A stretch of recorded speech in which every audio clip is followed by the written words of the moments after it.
Stars returned, titles were vacated, retirements were teased, and forbidden doors were kicked wide open. What a week it has been, and what a great time it is to be a wrestling fan. Hello everyone, you are listening to the Royal Ramble. I am your host Blaine the Brain, and I have a jam-packed show for you today, which will include another pay-per-view review, so stay tuned. But first, your weekly news brief.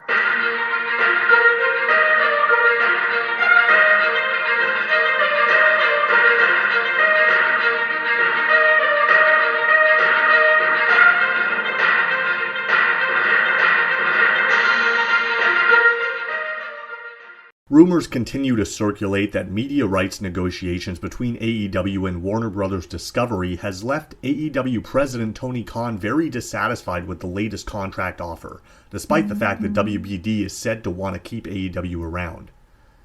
Dwayne Johnson continues to make headlines, setting 2 new Guinness World Records as confirmed on X this week. He is now the most followed actor on TikTok, as well as the most followed American man in the world. WWE star Becky Lynch is in the midst of her own contract negotiations as her WWE contract is set to expire this weekend. It is believed that Lynch will be taking a bit of time off this summer, though I would be shocked if she doesn't end up re-signing. Following the scary spot off the top of the cage at Double or Nothing, which I will get to a little later, Adam Copeland confirmed that he fractured his tibia, which will require surgery and thus led to the forfeiture of the TNT title this week. I can understand why they did what they did, but I'd have preferred an appearance by the man himself to personally hand over the belt, even as part of an angle. I think that would have been more effective than what they actually ended up doing. In more surgery news, the WWE supposedly prompted recent signee and former Stardom talent Julia to get surgery on her wrist. That was injured at a recent Marigold show.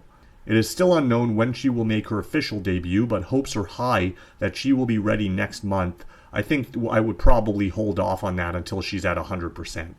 More AEW departures continue to happen as wrestling legend Arn Anderson and former WWE World Heavyweight Champion Jake Hager have both made their respective exits from the company as both of their contracts expired recently. Former WWE talent and Olympian Gable Steveson has reportedly signed a 3-year deal with the Buffalo Bills of the National Football League. And those are your major news headlines of the week. But I suppose a couple of big headlines came from this week's episode of NXT Tuesday night.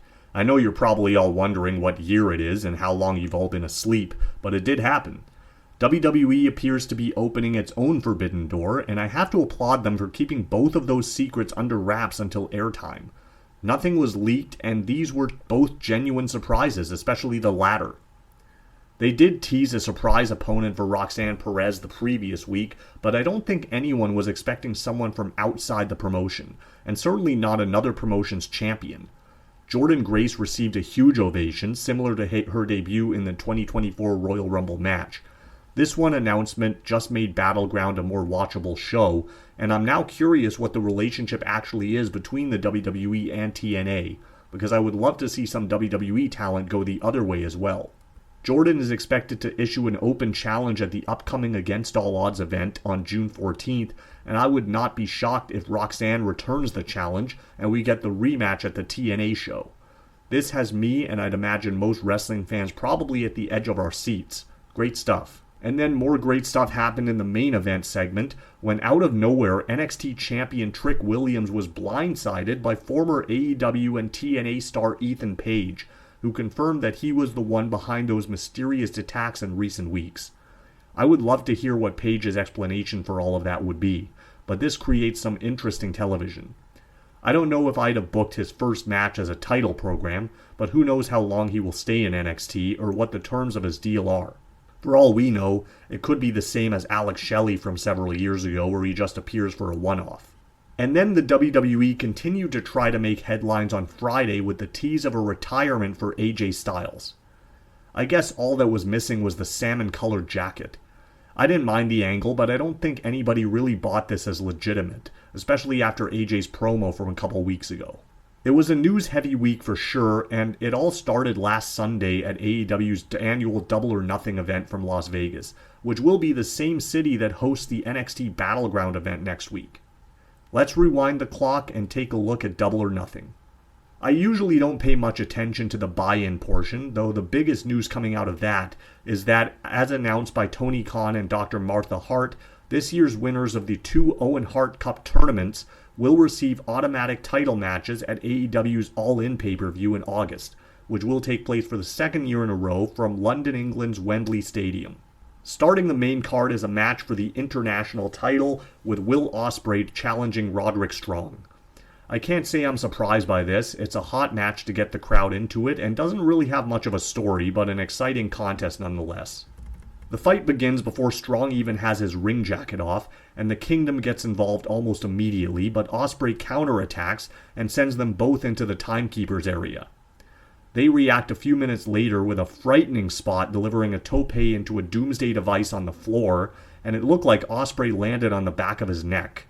The Kingdom tried to get involved again later, but are caught this time, and then Wardlow sneaks in from the back. He tries up for a powerbomb, but the ref catches him as well and ejects all outside parties from ringside. Before making their exit, Ospreay meets them all on the floor with a Sky Twister press. He then tries the move again on Roddy, but seems to have tweaked his knee on the landing, and Strong goes right after it with a half crab.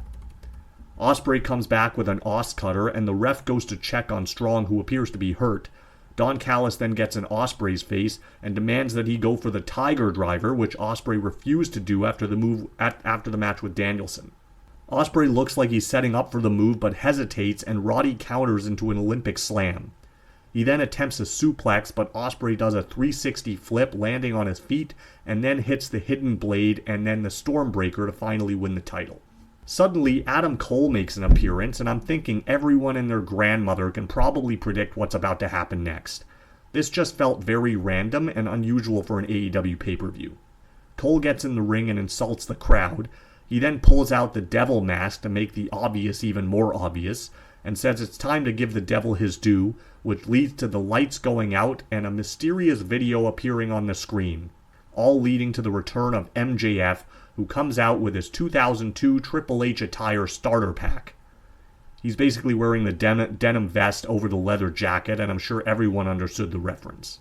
MJF acts like he's going for a hug, but then suckers Cole in and delivers a low blow and then a brainbuster. He then orders security to get that chump stain out of his ring. Actually, he didn't say chump stain, but that's the PG version. He says he gave Cole something that he's never given anyone, which is trust, and it's never happening again. Well, at least they kind of acknowledge the stupidity of the angle. MJF says he's the greatest wrestler on God's green earth, he's a generational talent, and he's better than you, and you know it. He goes on to say that unlike Adam Cole and the rest of the schmucks in the back, he didn't need a New Japan or a Vince McMahon to make MJF because MJF made MJF. And yet they still can't seem to keep WWE references out of their mouths, can they? MJF says he doesn't need to hide behind a stupid mask because no one is on the level of the devil and the mask can go straight to hell. With regards to his contract status, MJF orders the cameraman to zoom in on his new AEW-inspired tattoo, basically saying that he's not going anywhere, which I don't think surprised anybody. So that was something. They then went right into the trios match with the Bang Bang Gang defending against Death Triangle. This was about as explosive as you'd expect. The Lucha Brothers at one point hit dual crossbodies from opposite corners of the ring, which looked pretty good. White later tries to zero in on Pac's neck that had been a target from a few weeks ago. The babyfaces regain the advantage, but just as it looked like Pac was about to hit the Black Arrow, Juice Robinson returns to AEW and knocks him off his perch, right into the waiting arms of Jay White, who hits the Blade Runner to keep the titles for his team.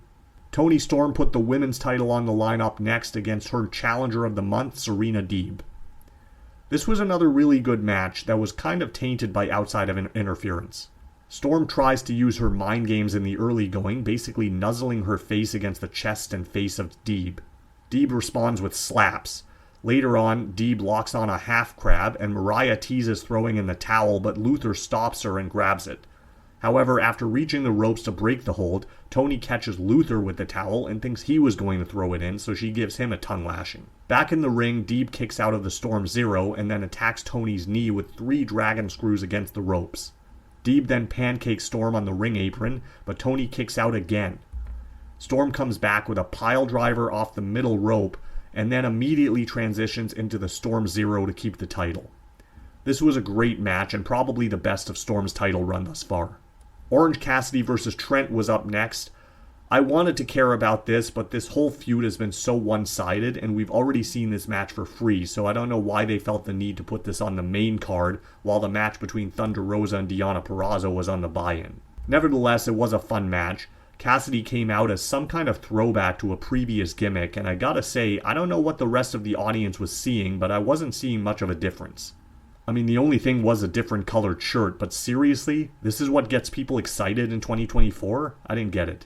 There was a hockey fight to start things, and then Trent starts to go after Cassidy's neck and shoulder. He pulls him into one of the buckle fixtures, and then plants him with a gotch pile driver on the apron. The end is basically Trent going for a go-go plata, which Cassidy counters into a jackknife cover to pick up yet another victory, and leaving Trent with a distressed look on his face. Renee tried to get a word from the entrance, but Trent walked right past her, saying he's not doing this and that he's done before leaving through the crowd. The triple threat is next for the FTW title, with Chris Jericho defending against Katsuyori Shibata and Hook. I guess all of these matches are supposed to be no DQ, but I don't think that was ever explained, at least not to the AEW audience. Jericho pulled out a bag of dice at one point, as he seems to tailor these items in the mystery bags to whatever city they happen to be in. I kind of enjoy this gimmick. There's an attempted Death Valley driver spot to Hook on top of Jericho on a table, which doesn't end up breaking, and that just looked very painful. Hook does get the red rum later, but Big Bill comes in to break it up. Hook then hits a T-bone to Bill off the apron and through a table at ringside. Back in the ring, Shibata applies a figure 4 on Jericho, but then a masked man comes in and attacks Shibata with a trash can.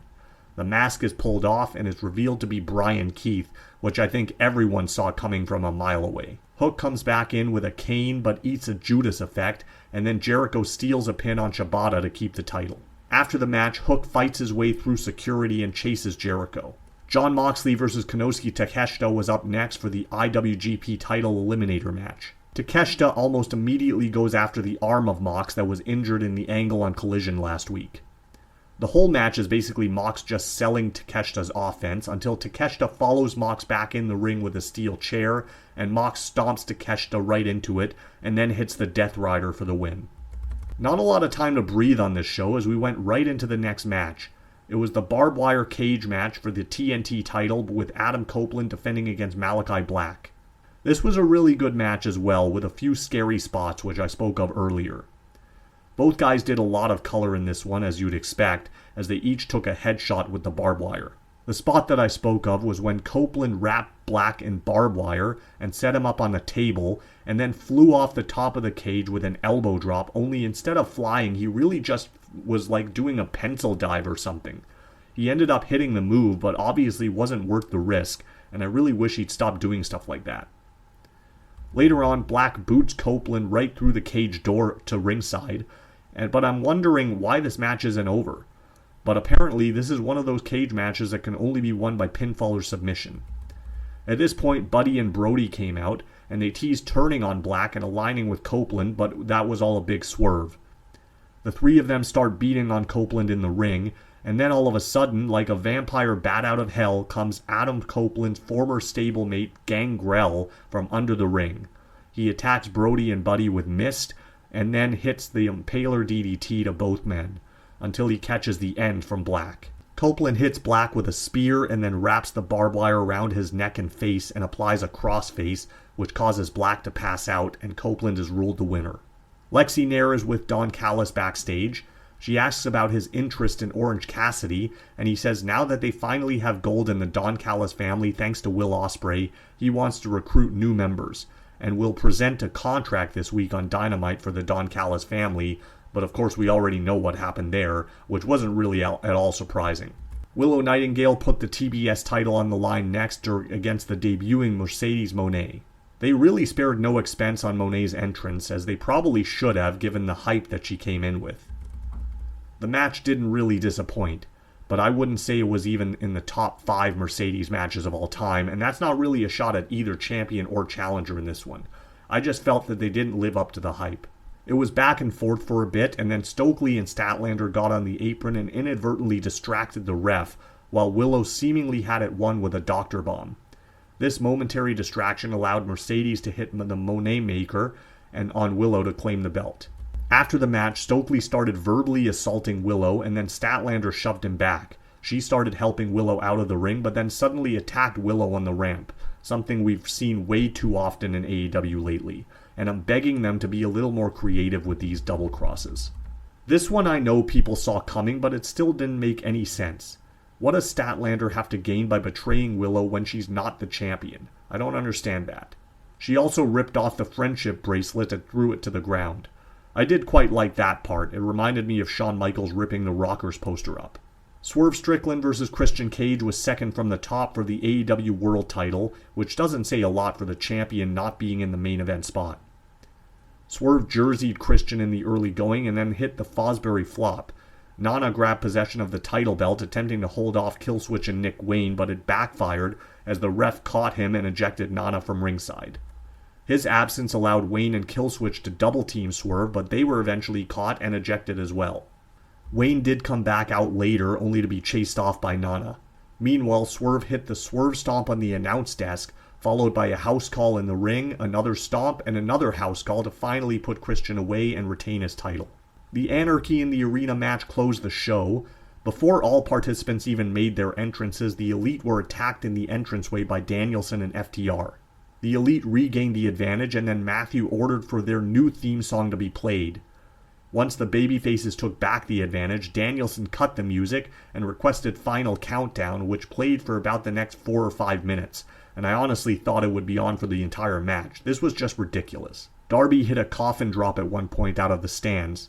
Later in the match, Darby and Perry fought to the back, where Perry took a backwards plunge into like an ice bath or a drink cooler backstage.